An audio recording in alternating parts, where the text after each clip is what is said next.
Kumusta mga ka-person? Samahan nyo na naman ako magluto ng creamy macaroni and cheese. Sulit na sulit itong lutuin kasi naman paborito itong lahat at lalong-lalo na paborito ito ng mga bata. Sa ating ingredients, meron tayong elbow macaroni, kahit anong brand, pwede na yan. At may mga sauce din, kahit anong brand din, pwede na rin, kayong bahala. Meron din tayong all-purpose cream, cheese, at meron din tayong cream densada. Nag-cream densada na lang ako kasi matamis na rin siya, so no need ka na mag-add ng condensed milk.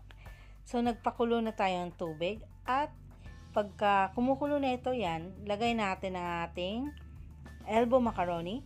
Dapat al dente yung pagkaluto. Kaya halo-haloin din natin to, mekos-mekos din para wag dumikit ng ilan kahit na meron tayong oil at sa ating white sauce, ayan, butter lang, cheese, at add natin yung ating all-purpose cream. Kailangan